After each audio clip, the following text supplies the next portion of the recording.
Adelante, señor Ricardo. Oye los nuevos detalles de la aeronave.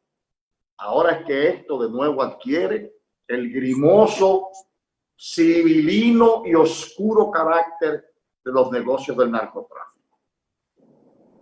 Tú sabes que dentro de las personas que están detenidos en Venezuela está un piloto de la misma nacionalidad de ese país, cuyo nombre es Osvaldo Enrique Blisic Wede. Ese señor Atahualpa estuvo preso en el año 2019 cuando fue detenido junto con el mexicano Daniel González Moreno, que intentaban despegar una nave desde Puerto Plata de matrícula norteamericana, en aquel momento número N-920VA. Intentaban llevarla fuera del país con un aeropuerto, a través del aeropuerto de Puerto Plata. Iban hacia la isla de Granada. No se sabe qué pasó. Ellos estuvieron presos, la Fiscalía de Puerto Plata incautó la avioneta, pero un año después, uno de estos individuos sale del aeropuerto de Puerto Plata y termina en un accidente aéreo en Venezuela, en las mismas actividades. ¿Qué me van a decir a mí ahora las autoridades que tienen que velar por la seguridad del país? Pero eso no es nada, Atahualpa. Oye, cómo son las cosas. En la terminal de Puerto Plata se autorizó un vuelo a una aeronave sospechosa para que volara a Barahona, cuando la terminal de Puerto Plata sabía que el aeropuerto de Barahona estaba inactivo. Y se sabe que desde Barahona es que salen todos los vuelos, porque es una península y está más cerca del territorio venezolano que cualquier otra parte de la isla. Pero aún así le autorizaron un vuelo a Barahona, estando el aeropuerto María Montes inactivo. 2, le permitieron a ese piloto establecer una ruta de vuelo y volar una aeronave sin revisar sus antecedentes, porque estaba supuestamente preso desde hace un año. No tenía el certificado médico que requiere cada piloto, era falso y antedatado. Y además tampoco estaba acompañado de su matrícula. Cuando lo agarraron en el año 2019, también lo encontraron con documentos falsos. Entonces, Atahualpa, ¿quién me explica a mí lo que está pasando en Puerto Plata? El César, que es el organismo de seguridad aeroportuaria, y la aviación civil, y dónde está la Dirección Nacional de Control de Drogas, y todos los organismos de custodia del crimen que trabajan en los aeropuertos. No, también pregúntame dónde está la dirección de prisiones, que este hombre andaba en la calle, porque se suponía que estaba preso, ¿o no? Eso se supone. Él cayó preso con el mexicano que te mencioné hace un ratito. Nadie sabe qué pasó con eso. Nadie. Pero ¿cómo es posible que el aeropuerto de Puerto Plata se le permita volar a un piloto con documentos falsos sin comprobarlo? Sin tener la matrícula de piloto, la licencia. ¿Y cómo se le permite volar en una hora inadecuada una avioneta hacia un aeropuerto inactivo? A menos que eso no sea todo una operación de tráfico de drogas en que está envuelto hasta las narices esos organismos de Puerto Plata. Y si se sienten mal, que se vayan al diablazo. Eso hay que investigarlo, porque en este momento en que se acuestan las palomas, es muy bueno decir, vamos a ver cuántos cargamentos podemos mover ahora para sacar unos cuantos, porque lo van a sacar a todos. ¿Entiendes? ¿Y cómo es posible que eso esté sucediendo en este país? Pero Atahualpa, yo te traje aquí una especie de ruta cortita, de lo que ha pasado aquí con las aeronaves. En junio del año pasado se encontró una avioneta Estoy aquí para dar la matrícula y todo. Con $1.378.178. Esa avioneta pretendía salir también de La Romana hacia Venezuela. En aquel momento se dictó un año de prisión preventiva contra los pilotos Claudio Alejandro de Génova Fistarol y Jonathan Luciano del Valle y Estela Gómez Sánchez, quien viajaría como pasajera, todos ellos de nacionalidad venezolana. ¿Cómo están entrando estas personas al país? Estas personas son revisadas en sus pasaportes a ver si alguno de ellos está vinculado a alguna actividad reñida con la ley, sobre todo el narcotráfico. ¿O es que estamos como las prostitutas de la bolita del mundo con las piernas abiertas? ¿Cómo estamos para que en este país entre cualquiera? Pero eso no es nada, espérate. No hay información sobre el caso de eso, no se sabe nada de lo que estarán presos todavía esos imputados. Pero Atahualpa, en abril del año pasado, nadie explicó de la otra matrícula que procedía de Venezuela, que tenía la otra camioneta, que tenía la matrícula YV312, alterada con papeles falsos. Nadie sabe de eso. En el 2018, tú recuerdas que incautaron una nave procedente de República Dominicana en Venezuela. Otra se estrelló en la zona sur. ¿Lo recuerdas?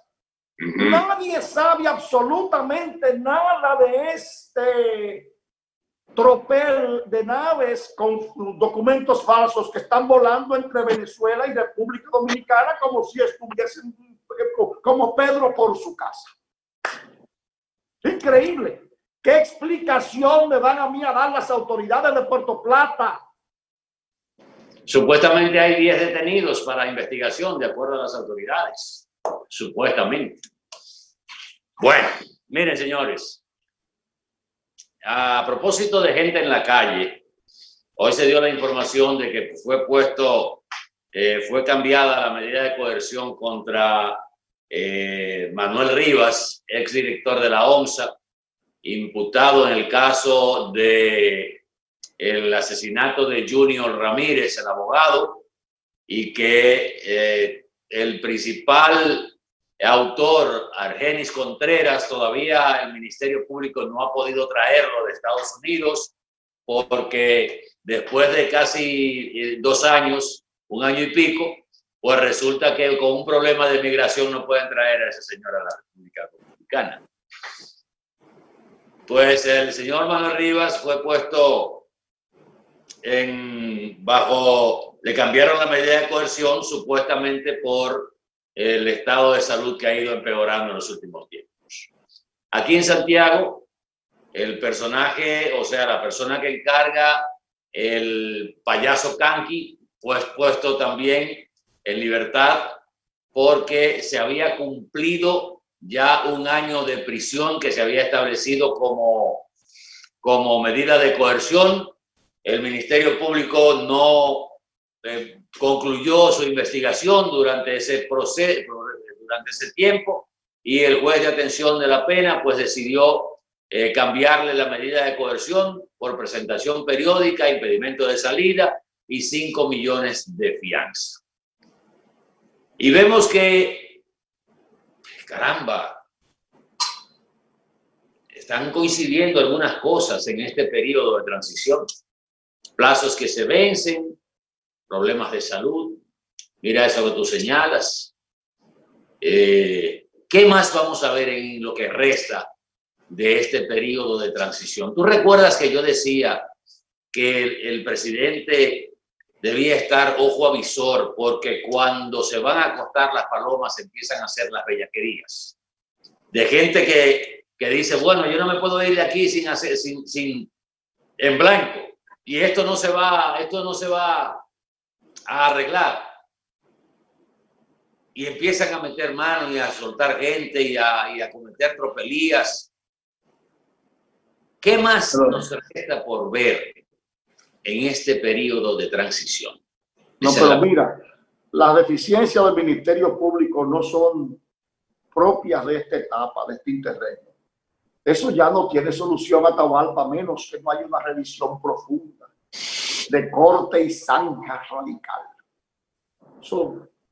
¿Cómo es posible que a este muchacho, a Kanki, que se presume inocente porque no hay una sentencia con la autoridad de la cosa irrevocablemente juzgada que lo haya condenado, una sentencia firme?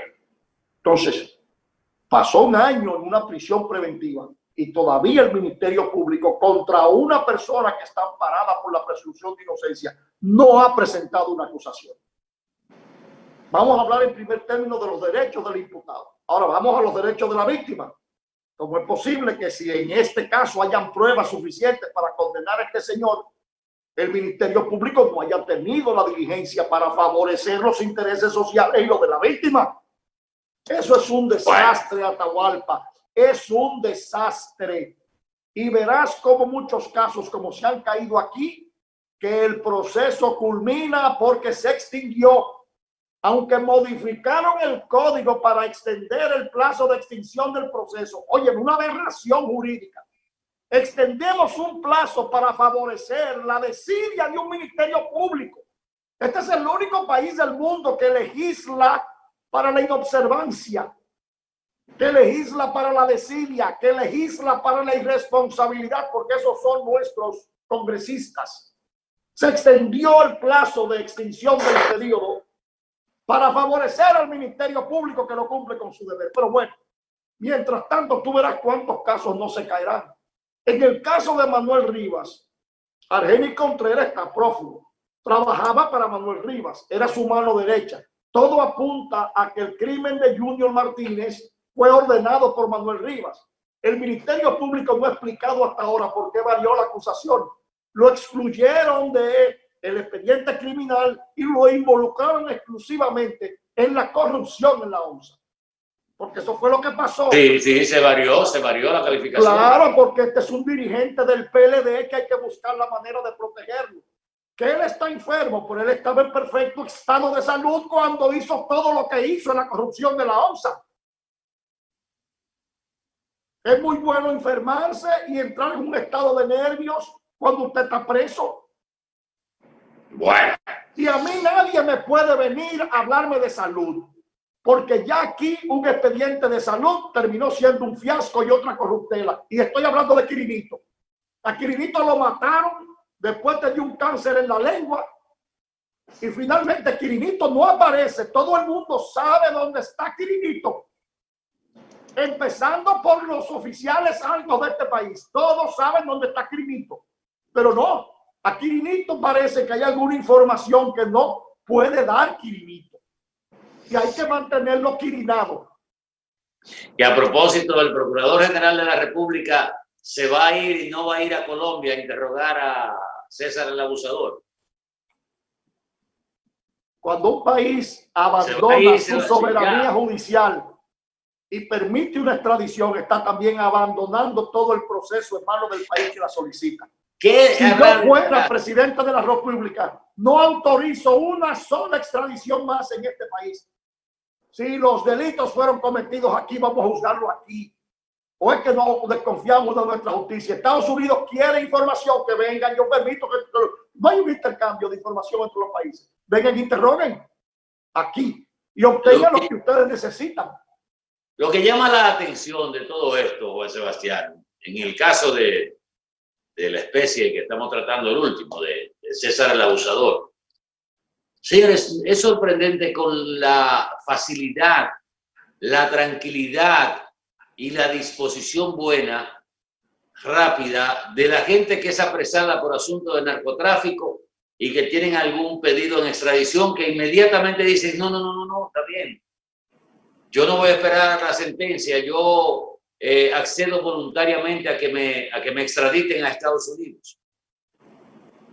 O sea, esa disposición parece que es producto de los acuerdos que han implementado y la experiencia que se tiene con los narcotraficantes que llegan a acuerdos con la justicia norteamericana y a los 5 o 6 años regresan al país. Hay que devolverle los bienes porque el país renuncia a la persecución, no se puede juzgar 2 veces por el mismo delito.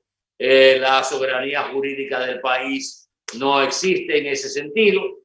Y ellos dicen, bueno, pero para yo caer aquí, me voy a Estados Unidos, negocio allá y vengo a los 4, 5, 6 años y me quedo con mi dinero y mis propiedades. Entonces, si vamos a seguir con ese jueguito, yo creo que las autoridades norteamericanas le están haciendo un buen favor a estos narcotraficantes. Pero espérate, porque acuérdate que los norteamericanos les interesan las informaciones para cuidar sus fronteras y la droga. Y además para utilizar esa información para chantajear gobiernos, para hacerlos más aliados en términos comerciales. Tú sabes lo que toda la información que la doble moral. Sí, para chantajear. Y han chantajeado más de un gobierno en los últimos 20 años. A más de uno. Y voy a decir a 3. Pero vamos a dejarlo ahí. Mira.